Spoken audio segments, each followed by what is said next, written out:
नमस्कार मित्रों, मैं डॉक्टर पंकज कुमार श्रीवास्तव। हार्ट की प्रॉब्लम की वजह से आजकल कई लोगों की मृत्यु हो रही है। आजकल हम लोग देखते हैं लोग खड़े खड़े कोलैप्स कर जा रहे हैं, सड़क पे जा रहे हैं कोलैप्स कर रहे हैं, डांस कर रहे हैं कोलैप्स कर जा रहे हैं, जिम में जा रहे हैं कोलैप्स कर जा रहे हैं।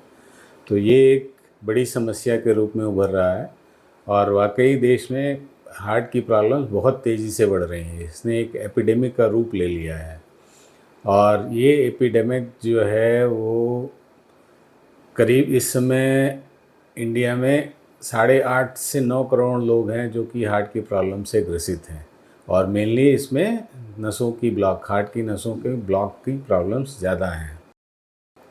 तो इससे रिलेटेड कई सारे सवाल लोगों के दिमाग में आते हैं कि हार्ट में क्या होता है, किस तरह की नसें होती हैं, नसों में क्या प्रॉब्लम होती है, तो प्रॉब्लम आती है, एंजाइना क्या होता है, हार्ट अटैक क्या होता है, कार्डियक अरेस्ट क्या होता है। तो मैं कोशिश करूंगा कि आपके इन प्रश्नों का उत्तर दूं और एक एक करके सीरीज़ में आपको बताऊं कि ये सारी चीज़ें क्या होती हैं और अंत में इसका क्या इलाज हो सकता है। तो सबसे पहले लोग पूछते हैं कि एंजाइना क्या होता है। तो एंजाइना का मतलब होता है कि जब आप कोई काम करते हैं या एक्सर्शन करते हैं, चलते हैं, तो आपके सीने में दर्द होता है और जब रुक जाते हैं तो वो सीने का दर्द रुक जाता है।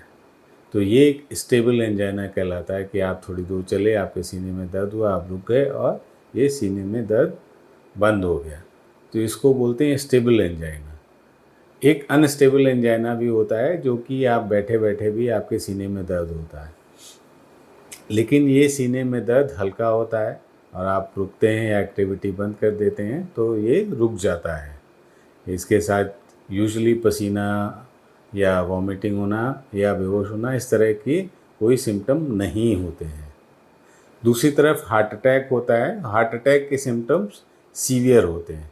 हार्ट अटैक किसी भी समय हो सकता है, आपके बैठे बैठे भी हो सकता है, चलते समय भी हो सकता है और इसमें बहुत तेज सीने में दर्द होता है या सीने में भारीपन होता है या खिंचाव होता है और ऐसा लगता है किसी ने सीने पे पत्थर रख दिया है। इसके साथ साथ स्वेटिंग होती है, पसीना आता है, अब बेहोशी जैसी आ सकती है या आदमी बेहोश भी हो सकता है, वॉमिटिंग भी हो सकती है।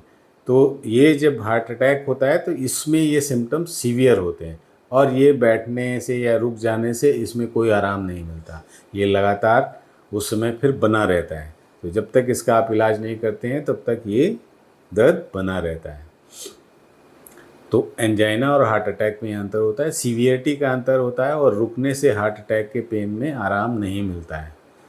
अब ये एंजाइना क्यों होता है और हार्ट अटैक क्यों होता है? एंजाइना होता है जब आपकी हार्ट की नसों में ब्लॉक तो है लेकिन वो पूरी तरह से वो नस को पूरी तरह से बंद नहीं कर रहा है।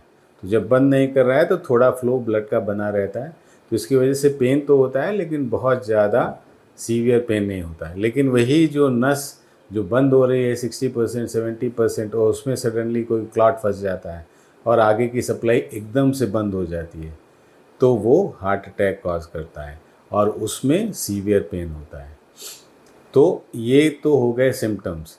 अब एंजाइना के लिए क्या करना चाहिए और हार्ट अटैक के लिए क्या करना चाहिए? एंजाइना का ट्रीटमेंट जिसको बोलते हैं स्टेबल एंजाइना, तो आप डॉक्टर के पास जाते हैं, ईसीजी कराते हैं। ईसीजी में यूजली एंजाइना में कुछ भी नहीं दिखाई देता। इको कराते हैं, एंजाइना में इको भी नॉर्मल निकल सकता है। फिर उसके बाद एक टेस्ट होता है जिसको टीएमटी टेस्ट कहते हैं। तो अगर आपकी नसों में ब्लॉक है, कम ब्लॉक है, तो वो उसमें आ सकता है। 70% लोगों में पॉजिटिव आ सकता है, लेकिन 30% लोगों में बीमारी होते हुए भी निगेटिव आता है और या उल्टा भी हो सकता है कि बीमारी नहीं भी है और टीएमटी पॉजिटिव हो सकता है। तो ये दोनों चीज़ें होती हैं। लेकिन अगर एक बार टीएमटी पॉजिटिव है तो ये डेफिनेट है कि आपको एंजियोग्राफी करा लेना चाहिए। वेरएस टीएमटी निगेटिव होने पर भी ये रूल आउट नहीं होता और टीएमटी जब निगेटिव होता है लेकिन अगर सिम्टम्स सीवियर हैं तो डॉक्टर आपको या तो आजकल सीटी एंजियो एडवाइस करता है या नॉर्मल एंजियोग्राफी एडवाइस करता है। तो वो एंजियोग्राफी करने पे पता चलता है कि ब्लॉक कितने हैं और उसका क्या इलाज किया जाए। वेरएस हार्ट अटैक में आप डॉक्टर के पास जाते हैं तो इमीडिएटली ईसीजी कराया जाता है, तो उसमें चेंजेस मिलते हैं। और इको कराया जाता है तो इको में भी चेंजेस मिलते हैं। और हार्ट अटैक के बाद कोई टीएमटी नहीं कराता है, नहीं कराना चाहिए। तो हार्ट अटैक का इलाज तुरंत शुरू होता है और यूजली मरीज को हॉस्पिटल में भर्ती कर लिया जाता है। अब जब उसके बाद हार्ट अटैक अगर हुआ है तो यूजली एडवाइजेबल होता है कि 6 घंटे के अंदर एंजियोग्राफी हो जाए, और अगर कोई ब्लॉक निकलता है तो उसकी एंजियोप्लास्टी हो जाए। इस एंजियोप्लास्टी को प्राइमरी एंजियोप्लास्टी कहते हैं। अगर ये हो जाती है तो हार्ट की मसल्स का जो डैमेज होता है वो बच जाता है। तो प्राइमरी एंजियोप्लास्टी अगर कहीं हॉस्पिटल में अवेलेबल है तो जिसको भी हार्ट अटैक हुआ है वो अगर वो हॉस्पिटल तक पहुंच सकता है, वहाँ उसकी प्राइमरी एंजियोप्लास्टी होती है तो वो हार्ट का डैमेज को बचा सकते हैं।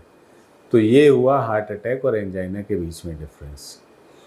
अब जैसे कई बार, जैसे मैंने पहले भी बताया कि कई लोग कोलैप्स कर जा रहे हैं, गिर जा रहे हैं, एकदम से बेहोश हो जा रहे हैं, डेथ हो जा रही है। तो वो क्या कारण होता है? वो कारण होता है कि हार्ट अरेस्ट हो जा रहा है, हार्ट एकदम से काम करना बंद कर दे रहा है। तो हार्ट जब काम करना बंद कर देता है तो इसके हार्ट अटैक एक कारण तो हो सकता है, लेकिन सारे कार्डियक अरेस्ट या हार्ट अरेस्ट हार्ट अटैक की वजह से नहीं होते हैं, उसके और भी कारण हो सकते हैं। तो हार्ट अटैक की वजह से, अगर सीवियर हार्ट अटैक है तो उसकी वजह से हार्ट अरेस्ट हो सकता है। लेकिन हार्ट अरेस्ट के और भी कारण हैं, जैसे आपके वॉल में अगर कुछ प्रॉब्लम हो गई या हार्ट बहुत कमज़ोर है पहले से, तो उसकी वजह से भी सडन वेंट्रिकुलर फिब्रिलेशन जिसको बोलते हैं, हार्ट आप लोकल लैंग्वेज या लेमैन के लैंग्वेज में बोलते हैं हार्ट फड़फड़ा जाता है, बहुत तेज़ी से बीट करने लगता है, तो इफ़ेक्टिव ब्लड सप्लाई ब्रेन को नहीं जा पाती है और उसकी वजह से मरीज़ की, अगर 3 मिनट में कुछ नहीं किया गया तो मरीज़ की डेथ भी हो सकती है। तो कार्डियक अरेस्ट जो होता है जिसमें हार्ट बीट करना या तो बंद कर देता है या इतनी तेज़ी से बीट करता है, वेंट्रिकुलर फिब्रिलेशन बोलते हैं, जिससे कि वो ब्लड प्रेशर जनरेट ही नहीं कर पाता है और इसकी वजह से ब्रेन की सप्लाई रुक जाती है, ब्रेन में प्रॉपर सप्लाई नहीं होती है और मरीज़ की डेथ हो जाती है। तो अगर कार्डियक अरेस्ट है मरीज़ को, या पता चलता है कि मरीज़ का ब्लड प्रेशर लो हो गया है, मरीज़ एकदम से कोलैप्स कर गया, तो सबसे पहला काम करना चाहिए, मरीज़ को तुरंत लिटा देना चाहिए। और आप अगर घर पे हैं तो सीपीआर स्टार्ट करके call for help, immediate call for help बुलाइए, मरीज़ को as early as possible nearest hospital में लेके जाइए जहाँ पे उसका इलाज हो सके। अगर 3 मिनट के अंदर सीपीआर नहीं किया जाता है तो बहुत मुश्किल होता है कि वो मरीज़ बच सके कार्डियक अरेस्ट के बाद। हार्ट अटैक में वेरेस की चेस्ट पेन होता है, थोड़ी सी प्रॉब्लम है, आप हॉस्पिटल ले जाते हैं तो बहुत अच्छे चांसेस हैं कि वो मरीज़ बच जाएगा। तो कार्डियक अरेस्ट हार्ट अटैक से ज़्यादा डेंजरस सिचुएशन होती है। तो ये है हार्ट अटैक और कार्डियक अरेस्ट के बीच में डिफरेंस। अब होता है कि आपको अगर हार्ट अटैक है या एंजाइना है तो आपको क्या इलाज करना चाहिए या इसके कारण क्या क्या है। तो पहली बात है, किसी भी हार्ट की बीमारी की नसों में ब्लॉक होने के कई कारण होते हैं, जिसमें कुछ कारण ये हैं जिसको हम लोग चेंज नहीं कर सकते और कुछ कारण होते हैं जिस पे हम कार्रवाई करके उनको बदल सकते हैं, उनको मॉडिफाई कर सकते हैं। तो जिसको चेंज नहीं कर सकते उसको नॉन मॉडिफाइबल रिस्क फैक्टर्स बोलते हैं और जिसको चेंज कर सकते हैं उसको मॉडिफाइबल रिस्क फैक्टर्स बोलते हैं। नॉन मॉडिफाइबल रिस्क फैक्टर्स क्या हैं? नॉन मॉडिफाइबल में हमारी रेस का मतलब कि हम किस प्रजाति के, तो हम लोग एशियन या जैसे इंडियन के हैं, तो इंडियन अपने आप में हार्ट की बीमारी के लिए ज़्यादा प्रोन है, ज़्यादा प्रॉब्लम होने की संभावना रहती है। हमको यूरोपियंस और अमेरिकन के कंपैरिजन में 4 गुना और जापानीज़ के कंपैरिजन में 20 गुना हार्ट की प्रॉब्लम्स ज़्यादा होती हैं। तो हम लेकिन अपनी प्रजाति या इंडियननेस हम इसको चेंज नहीं कर सकते, ये नॉन मॉडिफाइबल है। एज के साथ साथ ये प्रॉब्लम्स बढ़ती हैं, पहले ये कहा जाता था, लेकिन आजकल देखा गया है कि 20 साल में, 21 साल में, इवन 17, 18, 15 साल में भी हार्ट अटैक हो रहे हैं। लेकिन फिर भी ये कहेंगे कि एज के साथ ये ब्लॉक बनने के चांसेस बढ़ते जाते हैं, इसको भी हम रोक नहीं सकते या मॉडिफाई नहीं कर सकते। तीसरा होता है सेक्स। मेल सेक्स कहा जाता है कि इनको प्रॉब्लम्स ज़्यादा होती हैं as compare to female sex, but अब धीमे धीमे ये डिफरेंस भी, क्योंकि लाइफ स्टाइल ऑलमोस्ट सिमिलर होती जा रही है, वो एडवांटेज फीमेल्स का भी धीमे धीमे ख़त्म होता जा रहा है। तो मेल और फीमेल में ग्रेजुअली ये डिफरेंस ख़त्म होता जा रहा है। तो ये कुछ नॉन मॉडिफाइबल रिस्क फैक्टर्स। अब मॉडिफाइबल रिस्क फैक्टर्स क्या क्या होते हैं? आपको अगर डायबिटीज़ है, ब्लड प्रेशर है, ओबेसिटी है, तो टोबैको च्यूइंग करते हैं या स्मोकिंग करते हैं, तो ये सारे फैक्टर्स आप मॉडिफाई कर सकते हैं। ज़्यादा चीनी, ज़्यादा नमक खाते हैं, उसको मॉडिफाई कर सकते हैं। तो ओबेसिटी मतलब मोटापा कम होना चाहिए, ब्लड प्रेशर कंट्रोल में रहना चाहिए, शुगर कंट्रोल में रहना चाहिए, नो टोबैको, स्मोकिंग और टोबैको तो स्ट्रिक्टली नो नो है अगर हार्ट को आपको बचा के रखना है। रेगुलर एक्सरसाइज होनी चाहिए, स्ट्रेस अवॉइड करें। आजकल पोल्यूशन भी एक बड़ा फैक्टर हो गया है हार्ट की प्रॉब्लम्स के लिए, और वो भी कह सकते हैं कि हम लोग कोशिश करें कि अपने आसपास के एनवायरनमेंट को क्लीन रखें, ग्रीनरी रखें, जिससे हम लोग थोड़ा बहुत अपने आप को सेव कर सकें। जैसे कहा जाता है आजकल लखनऊ में कि अगर आप पैदा हुए हैं तो आपकी उम्र बाकी लोगों के कंपैरिजन में 9 साल कम हो जाती है। आप दिल्ली में पैदा हुए हैं तो आपकी उम्र 10 साल कम हो जाती है। तो ये भी पॉल्यूशन का इफ़ेक्ट है और इसको भी हम लोगों को कंसिडर करना चाहिए। चीनी और नमक दोनों का सेवन कम किया जाए, घी तेल का सेवन कम से कम किया जाए। तो ये फैक्टर्स हैं जो कि आपको हार्ट की बीमारी से बचा सकते हैं। 80% हार्ट की बीमारियां बचा सकते हैं हम लोग, लेकिन हम लोगों को ये इस सब चीज़ों पे ध्यान रखना होगा। तो ये हो गया कारण और उसके बचाव। लास्ट में है ट्रीटमेंट क्या कर सकते हैं। आपको एंजाइना है या हार्ट अटैक हुआ है तो उसका क्या ट्रीटमेंट है।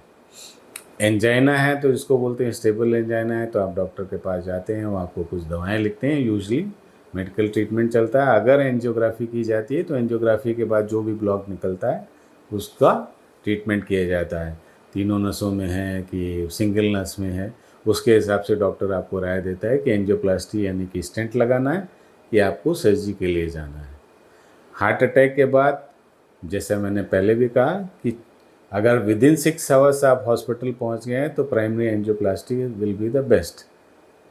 और अगर उस हॉस्पिटल में फैसिलिटी नहीं होती है, आप किसी दूर के गांव में रहते हैं या छोटे शहर में रहते हैं, तो थ्रोम्बोलिसिस करके एक दवा चलती है जिससे क्लॉट को गलाने में मदद मिलती है। तो वो ट्रीटमेंट वहाँ पे लोकल लेवल पे दिया जा सकता है और आप फिर बाद में जब रिफ़र किए जाते हैं तो आपकी एंजियोग्राफी होती है, उसके बाद जो भी ट्रीटमेंट होना है वो होता है।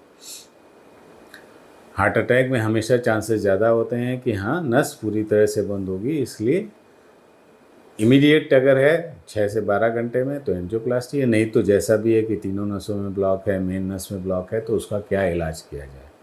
तो ये हार्ट अटैक है। तो तीनों तरह के ट्रीटमेंट अवेलेबल होते हैं। मेडिकल ट्रीटमेंट अगर ब्लॉक कम है, एक नस, 2 नस में या तीनों नसों में अगर ठीक ठाक जिसको कहते हैं ब्लॉक्स हैं जिसको हम लोग स्टेंट कर सकते हैं तो स्टेंट भी किया जाता है। और ये सब नहीं हो सकता है, कार्डियोलॉजिस्ट राय देता है कि आपको ऑपरेशन कराना है, तो आपका बाईपास ऑपरेशन भी किया जा सकता है। बाईपास ऑपरेशन भी आजकल बहुत सेफ़ हो गया है, बहुत ज़्यादा रिस्क नहीं है। हम लोग ये बोलते हैं कि जितना आपको रिस्क है मोटरसाइकिल सड़क पे चलाने पे, उतना ही रिस्क बाईपास ऑपरेशन का है अगर आपका हार्ट नॉर्मल है, इजेक्शन फ्रैक्शन इसको बोलते हैं, नॉर्मल है, डायबिटीज़ कंट्रोल में है, तो रिस्क इतना ही रहता है। तो आज के लिए बस इतना ही, आगे के लिए फिर आपसे बात होगी। नमस्कार।